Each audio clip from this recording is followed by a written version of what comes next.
Then we had Smackdown. Can't blame Road Dogg for this one. I thought that show was fucking terrible. Outside of the last half hour or so.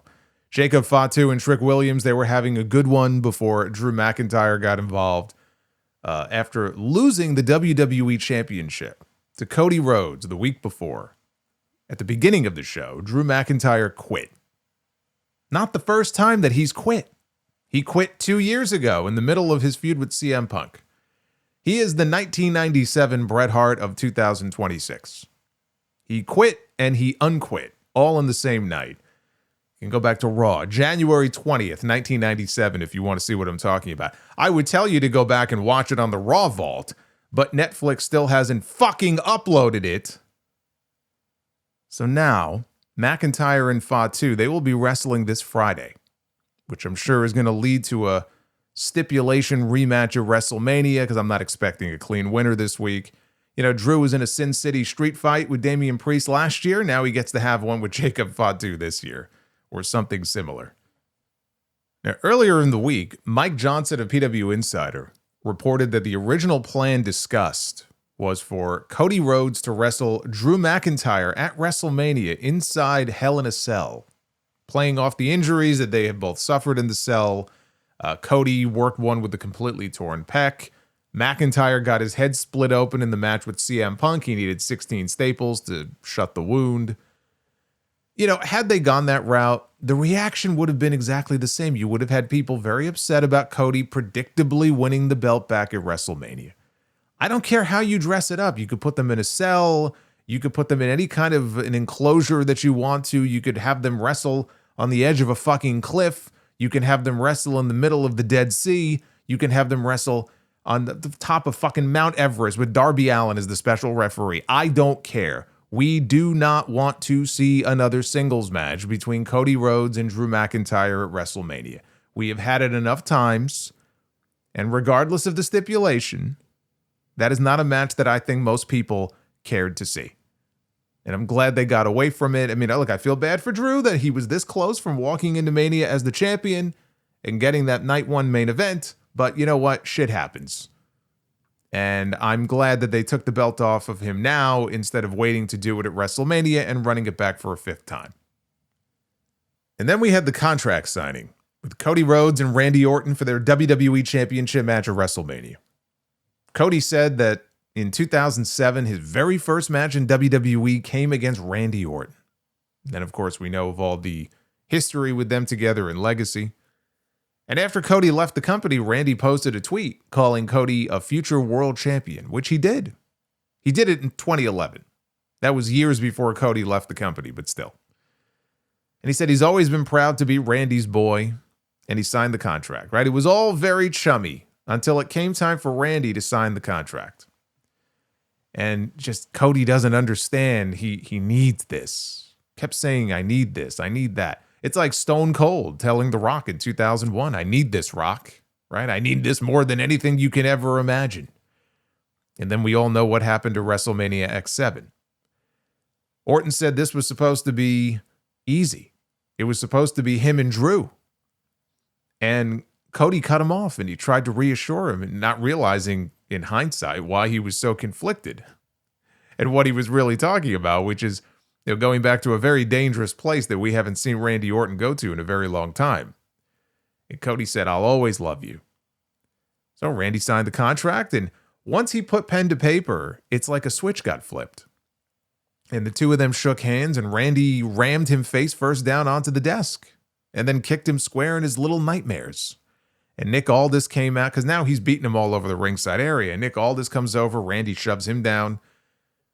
Cody came up, busted wide open when Randy hit him in the head with the steel steps. And Orton leaned the ring steps up against the announce desk. And now Cody's laying on the desk. He places Cody's head in the crevice of the steps. And Jelly Roll comes over, and he got shoved to the ground. And Randy's looking down at himself, and his hands and Cody's blood all over him like the voices took over. What have I done? And he leaves, but only for a little bit. Because then he comes back, he grabs a chair, he climbs up on top of the desk, and he caves Cody's head in with the chair. And we got this great visual of him standing on top of the desk with a chair in his hand and the WrestleMania sign in the background. Actually, we got two great visuals because then he got in the ring, he sat down in a chair, and he had Cody's title in his lap. And in the background, they cut to like a side camera, and behind him, you could see all the officials tending to Cody, a bloody Cody Rhodes on the announce desk. It was a very strong angle to give Punk and Roman a run for their money on the Raw side because their match has really been carrying the build so far for this WrestleMania. And we've only had a couple of segments between Punk and Roman, but so far that's been the strongest build for anything on the show. And it's like Cody and Randy said, hold my beer. I do still wonder, though, and this was my concern in the immediate aftermath of this when I talked about it on Friday night.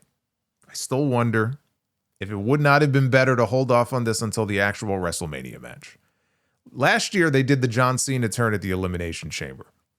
And we had weeks of Cena playing the you people card, right? Trying to get over as a heel in front of crowds, international crowds, that really didn't want to boo the man.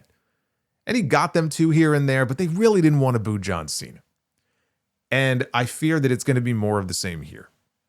I would certainly hope he doesn't play the you people card like Cena did. I mean, how fucking lazy would that be?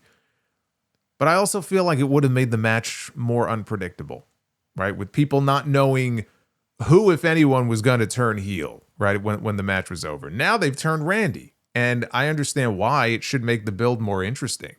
I do think that there were ways to make it more interesting, even if Randy didn't turn yet. I mean, you could find other ways to build tension between the two of them, but yeah, they felt like the turn was needed now. Can you even call it a heel turn? Like I've talked about all the times over the last few years that Randy Orton has stared at Cody's belt. You know, it's like he's been lying in wait for this very moment the entire time. And once he signed the contract, it gave him permission to strike, right? That's the story. The story is Randy Orton feeling like he has to go back to the old version of himself and do whatever it takes to win number 15. It's the story they should have told with John Cena last year, willing to do whatever it takes to win number 17. They didn't really tell it that way. It was more, I'm going to win the title and ruin wrestling for all of you. This is about Randy Orton trying to win number 15 because it's been 6 years since number 14. And the signs were always there. He's been on his best behavior, but he's fallen off the wagon, let's say. You know, Drew was going to be his victim, but Cody just had to go and win the belt back. And then when Randy was trying to explain this to him, Cody cut him off. He wouldn't even let him finish. He just wanted him to know, I'll always love you.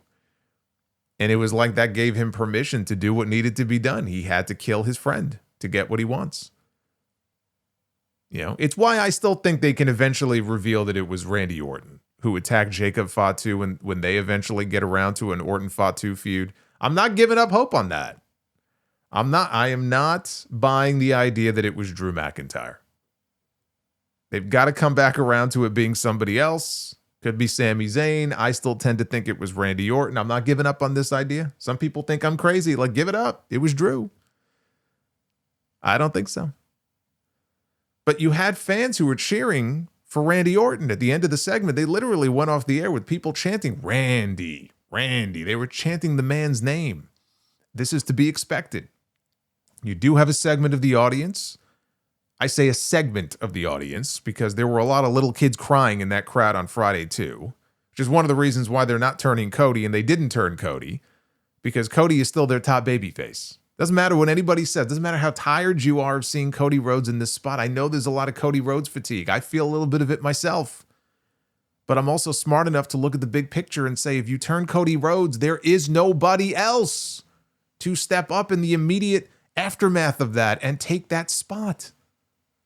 You need to build someone who can clearly, like, okay, that's the guy. He's going to take the baton when Cody is done, or if they turn Cody heel, we need a new top babyface on Smackdown, or really the company overall. And look at all the things that Cody is doing. He's got his own podcast. He's doing all this shit. Like, if they turn him heel, it would be fucking weird. I'm not even sure it would really work. So long as he's doing all of this other stuff, it would be like, oh, I'm just pretending to be a heel. Like, again, people don't think of these things.